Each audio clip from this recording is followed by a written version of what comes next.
Ilmi abbaa gadaa gobanaa Oolaa dhuguma ajjeefame. Miseensa waraana bilisummaa Oromoo kan ta'e ilmi abbaa gadaa Tuulamaa Gobanaa Oolaa tarkaanfii irratti fudhatamuu mootummaan ibsee ture. Abbaan gadaa Gobanaa Oolaa garuu ilmi isaanii du'uu waan mirkaneeffatan akka hin qabne dubbatan. Koominikeeshiniin godina Arsii Lixaa Ebila 14 2024 fuula miidiyaa hawaasaa isaa gubbaatti akka gabaasetti ilmi abbaa gadaa Gobanaa Oolaa godina Arsii Lixaa aanaa gada baasaatti keessatti qaamolee nageenyaan mootummaan tarkaanfii irratti fudhatamuu ibse. Jechi tarkaanfii irratti fudhatame jedhu yeroo hedduu ibsi mootummaa wayita ajjeechaa raawwatu itti fayyadamudha. Hidhataan kun lubbuu namoota nagaa balleessuuf socho'aa ture jechuun gabaase waajjirichi. Godina Arsii Lixaa aanaa gada baasaatti ganda hulluqqootti miseensa abaaboo shanee kan ta'e ilmi abbaa gadaa Gobanaa Oolaa Foollee Gobanaa Oolaa kan jedhamu osoo lubbuu namoota nagaa balleessuuf socho'aa jiruu tarkaanfiin irratti fudhatameera jedha gabaasni godinichaa kun. BBC'n maddeen isaa irraa gabaasni kun dogoggoraa akka ta'e akeekuu argatee jira. Dabalataanis ilmi abbaa gadaa Gobanaa erga tarkaanfiin irratti fudhatamee jedhamee booda miidiyaa hawaasaa miidiyaa bilisummaa Oromoo wajjin hidhata qabu arraata biyyaalessaa irratti dhiyaachuun waa'ee ajjeefameera jedhamuusaa gaafatamee lubbuun jiraachuusaa mirkaneesseera. Miidiyaa kana irratti Qaafollee jedhamuun osoo hin taane Jaaljiilchaa Gobanaa jedhuuni kan dhiyaate. Hidhattoonni waraana bilisummaa Oromoo maqaa qabsoon waamuun isaanii waanuma baramaadha.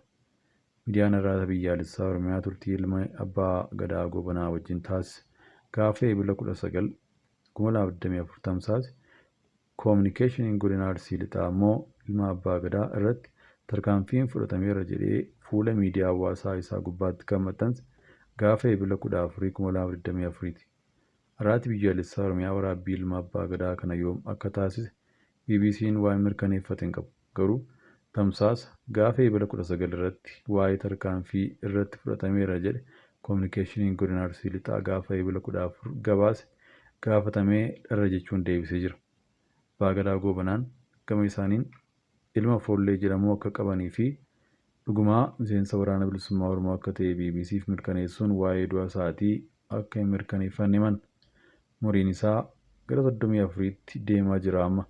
Yeroo Foollee taphadhuun dhalche nama kanaa kanaafan Foollee jedhee maqaa itti baase.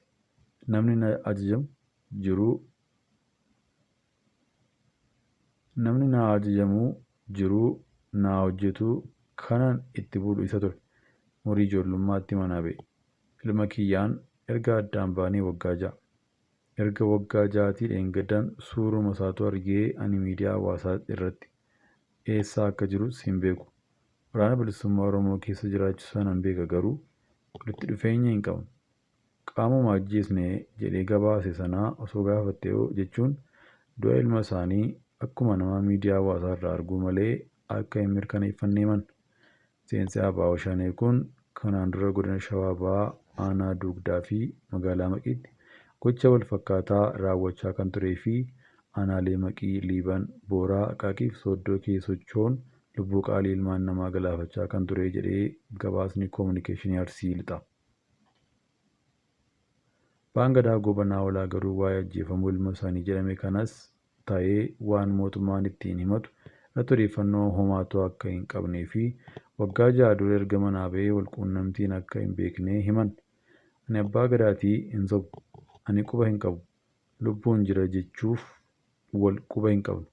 Erga waggaa 6tii suuraa isaa dheengaddan arge gaafa mootummaan ajjeefamuu isaa miidiyaa hawaasaatti baase.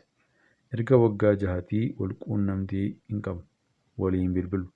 Maddeen BBC ammoo odeeffannoon hidhataan ilma abbaa gadaa ta'ee kun ajjeefameera jedhu dhugaa akka hin taane ragaa viidiyoo dhiyeessuun fudhatama dhabsiisanii jiru.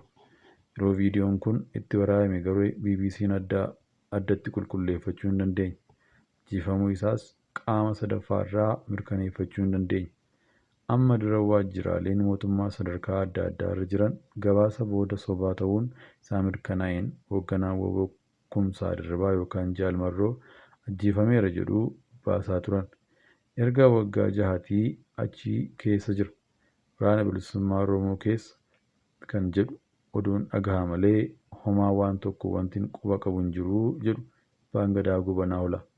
Dabaluunis Oromoo maraaf gaddina malee ilma keenyaaf wanti gaddinu hin jiru. jiraatee du'ee wanti isaa gaddinu hin jiru. Nuti jiruu Oromoo keessa jirutti gaddina jechuun tarii du'a ilma isaanii dhaga'anii yoo gadda ta'aniif jennee kana gaafanne deebii kennan. Ilmi isaanii kun yeroo manaa ba'ee dargaggeessa ganna 26 akka ture himu. Yeroo sanaa bultii akka hin dhaabbannee fi ijoollee isaanii keessaa torbaffaa akka ta'es himan abbaan gadaa. Gama biraan ammoo abbaan gadaa gobanaan yeroo garaagaraatti poolisiin mana isaanii akka sakatta'uuf dararaa irra gahuu irra deddeebiin himataa turan.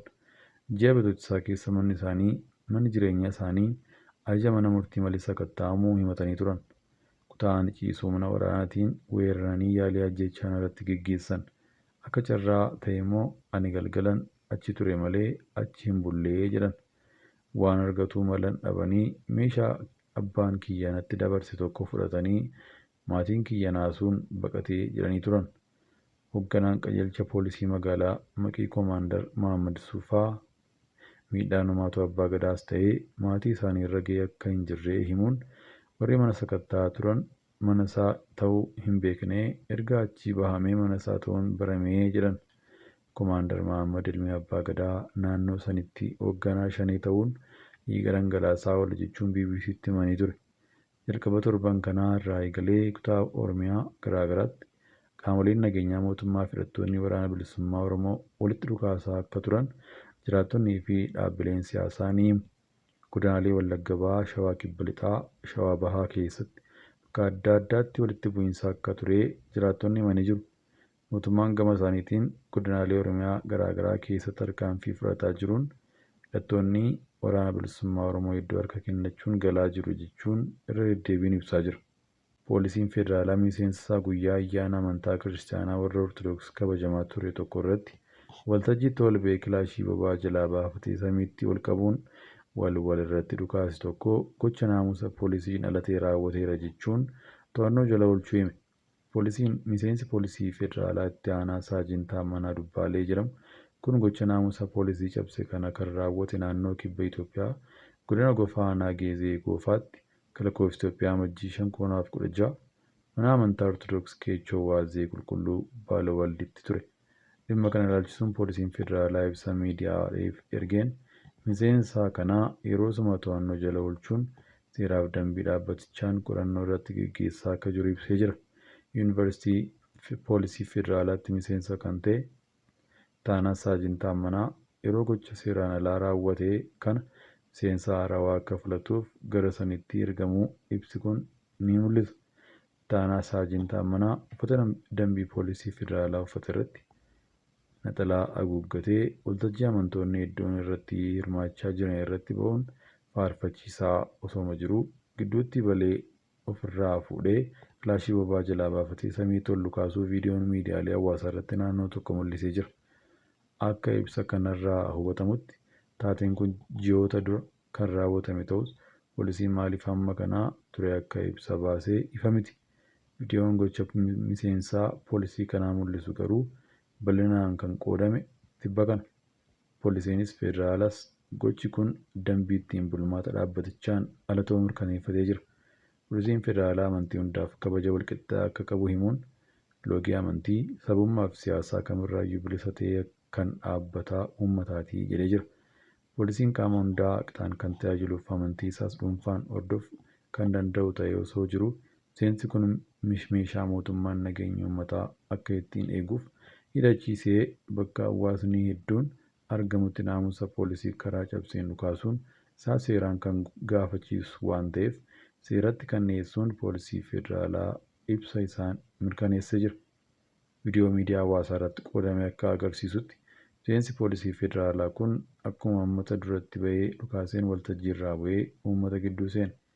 Viidiyoo qoodame sana hordofee namoonni waltajjii irratti waaqeffatan nagaa qabeessa ta'etti dhukaasanii akka kana sirrii miti jechuun yaada isaanii kennanii jiru.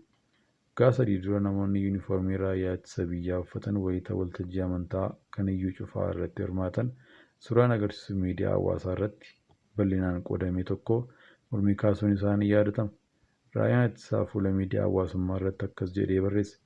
Namni iyyuu cufaa jedhamu maqaa amantiitiin kan socho'u namoota na hordofuu ittiin jedhu kabajaa isaanii ala xiqqeessuun yuunifoormii isaanii waliin Viidiyoo waraabuun akka tatamsaasee hawaasa wal ga'uu godheera. Miseensonni keenya muraasni fedhii nama kanaa guutuun mallattoo lammiilee Itoophiyaa kan ta'e uffata seeraa raayyaa ittisaa uffachuun hirmaatanii akka turan mirkanaa'ee jira. Raayyaan ittisa biyyaa kun ibsa irra baaseen namoonni yuunifoormii raayyaa ittisaa uffatanii hirmaatan to'atamanii jiraachuu fi dhimmi isaanii gara mana murtii raayyaa ittisaatti darbuuf qoratamaa jiraachuu ibse. Raayyaa ittisa biyyaas gocha kanaaf raajii iyyuu cufaa irratti himata banuuf akka turellee yeroo sanatti ibsee ture.